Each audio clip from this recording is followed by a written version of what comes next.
नमस्कार. पिंगा गो पोरी पिंगा या मालिकेमध्ये आजच्या भागात आपण पाहणार आहोत की मनोज आणि वल्लरी घरी येतात. वल्लरी सर्वांना नमस्कार करते आणि सासूबाईंना विचारते, "बरे आहात ना तुम्ही?"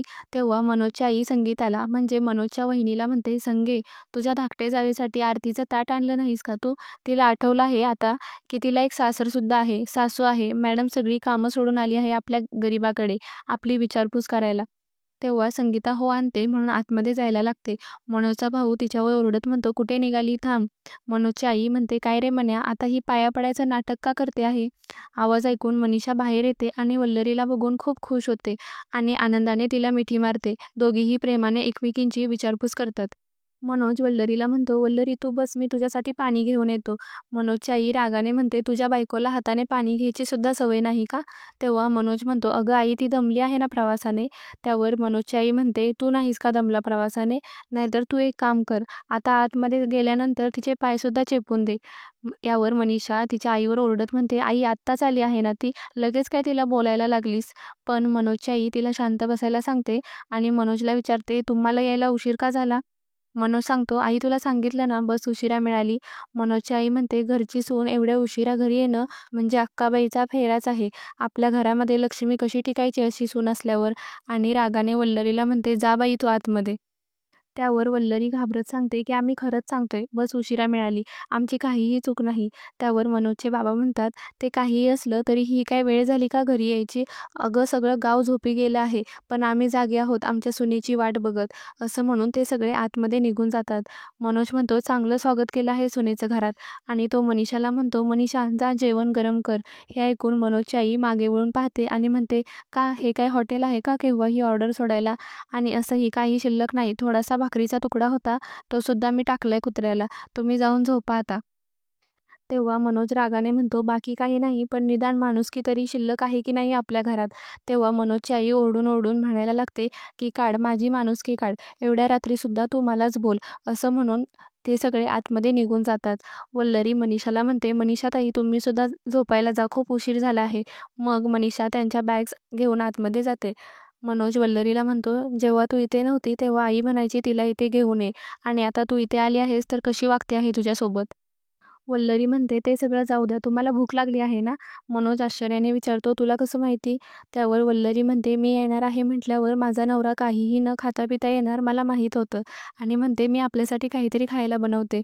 पण मनोज तिला म्हणतो, की "राहू दे, खूप उशीर झाला आहे."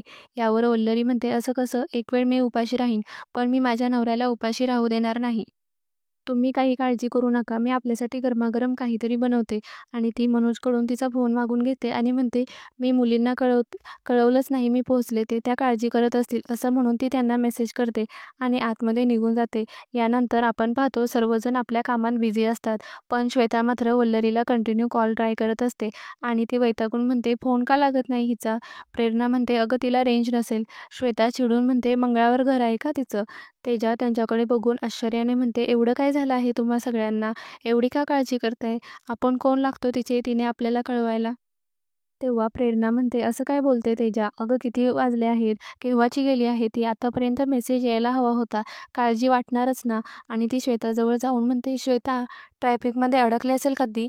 कदाचित अजून पोहोचली नसेल म्हणून मेसेज केला नसेल." मिठू म्हणते, "एवढा वेळ?" तितक्यात श्वेताला वल्लरीचा मेसेज येतो. ती खूप खुश होऊन म्हणते, "वल्लरीचा मेसेज आलाय." सगळेच खूप खुश होतात. श्वेता खुश होऊन तिला फोन करायला लागते, पण वल्लरीचा फोन लागत नाही. श्वेता परत खूप वैतागते. तेजा म्हणते, "काय चाललं आहे श्वेता तुझं? तू इकडे ठाण्यामध्ये, ती तिकडे जळगावमध्ये आडोशाला." तेव्हा प्रेरणा हसत म्हणते, "आडोशाला नाही, आडोसा आहे ते."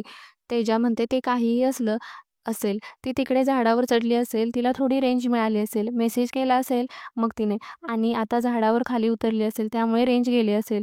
प्रेरणा श्वेताला म्हणते, "श्वेता, खूप दिवसातून ती तिकडे गेली आहे. आता ती त्यांच्याशी बोलणार की आपल्याशी बोलत बसणार?" यानंतर आपण पाहतो वल्लरी किचनमध्ये तिच्यासाठी आणि मनोजसाठी काहीतरी खायला बनवत असते. तेव्हा तिथे मनोजची आई येते आणि पटकन येऊन गॅस बंद करते आणि रागाने वल्लरीला म्हणते, "मला वाटलं घरामध्ये भूत घुसलं." वल्लरी म्हणते, "सासूबाई यांना भूक लागली होती ना, म्हणून त्यांच्यासाठी खिचडी बनवत होते." मनोजची आई रागाने म्हणते, "एवढ्या रात्री चूल पेटवून काय पनवती लावतेस का माझ्या घरामागे? एवढ्या रात्री फक्त भूत चूल पेटवतात." आणि त्या वल्लरीला म्हणतात, "आत्ताच्या आत्ता इथून बाहेर निघ." पण वल्लरी काहीच न बोलता मान खाली घालून उभी असते. मनोजची आई खूपच चिडते आणि म्हणते, "सांगितलेलं समजत नाही का तुला? का सगळे संस्कार तिकडे मुंबईत ठेवून आलीस? काय पाप केलं होतं माझ्या मनाने म्हणून त्याला ही अशी बायको भेटली." आणि ती वल्लरीला तिथून जायला सांगते. वल्लरी रडत तिथून निघून जाते. मनोजची आई ओरडून म्हणते, "एवढी जर नवऱ्याची काळजी होती तर गेलीच कशाला मुंबईला?" यानंतर आपण पाहतो वल्लरी बाहेर येते. मनोज बाहेरच उभा असतो. वल्लरी त्याला म्हणते, "आपण अंगणामध्ये गप्पा मारत बसूया चला."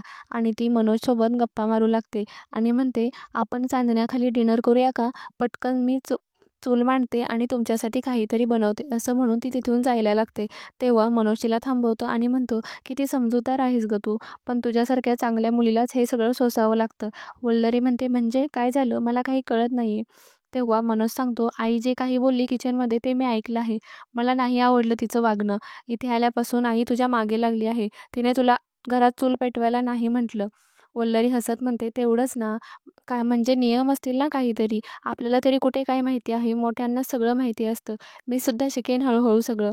मनोज इमोशनल होत म्हणतो, "असं कुठे नियम असतात का?" तेव्हा वल्लरी त्याला म्हणते, "जाऊ द्या, तुम्ही नका काळजी करू. मी म्हटलं ना तुम्हाला, मी चूल मांडते आणि पटकन जेवण बनवते आपल्यासाठी." तेव्हा मनोज म्हणतो, "काही गरज नाही चूल मांडायची. तुझ्यासाठी सरप्राईज आणलं आहे." यानंतर दुसरीकडे आपण पाहतो बंडू आणि त्याची बायको एका बंद फॅक्टरीमध्ये आलेले असतात. तिथे त्यांना दरेपा बिल्डरने बोलावलेलं असतं. दोघेही घाबरत तिथे जातात. ते खूपच घाबरलेले असतात. बंडूची बायको घाबरून म्हणते, "बंडू, मला समजलं आहे की त्याने आपल्याला इथे का बोलावलं आहे ते. त्याला आपल्याला मारून टाकायचं आहे आणि आपल्या बॉडीज इथे काढल्या तरी कोणाला कळणार सुद्धा नाही." बंडू घाबरून म्हणतो, "अगं, असा नवरा घाबरला असेल तर त्याला अजून घाबरवायचं नसतं, धीर द्यायचा असतो." तितक्यात त्यांना बंदुकीचा आवाज येतो. दरेप्पा बिल्डर त्यांच्यासमोर येतो. ते दोघेही खूप घाबरतात. दरेप्पा बिल्डर त्यांना म्हणतो, "तुम्ही तुमच्या कर्माने मरणार. तुम्ही बुलबुल बाग रिकामी करून देणार होता. शब्द दिला होता." असं म्हणून तो त्या दोघांवर बंदुकीचे टोक रोखून धरतो. बंडू आणि त्याची बायको, "माफ करा साहेब." असं म्हणून दरेप्पा बिल्डरचे पाय धरतात आणि म्हणतात, "अहो, चांगलं काम व्हायला वेळ लागतो ना. आम्हाला थोडा वेळ द्या प्लीज. प्लीज आमच्यावर विश्वास ठेवा. तुम्हाला बुलबुल बाग मिळवून देणार. तुम्ही आता बघाच मी त्या 5 मुलींची कशी वाट लावतो ते." दरेप्पा बिल्डर म्हणतो, "तुम्ही जर नाही वाट लावली तर?" बंडू घाबरत म्हणतो, "तुम्ही आमची वाट लावाल." यावर दरेप्पा बिल्डर म्हणतो, "शेवटचा चान्स देतो तुम्हाला." आणि म्हणतो, "काम नाही झालं तर इथल्या इथेच एका मशीनमध्ये तुम्हाला टाकणार." असं म्हणून ते तिथून निघून जातात.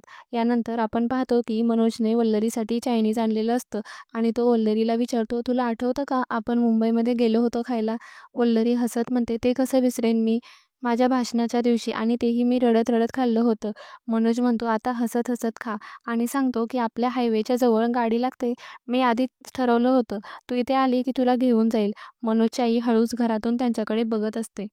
वल्लरी मनोजला म्हणते, "पण कशासाठी तुम्ही खर्च केला एवढा?" यावर मनोज म्हणतो, "वेडी आहेस का तू? एवढा प्रवास करून आली आहेस तू आणि एवढ्या रात्री तुला जेवण बनवायला सांगू का?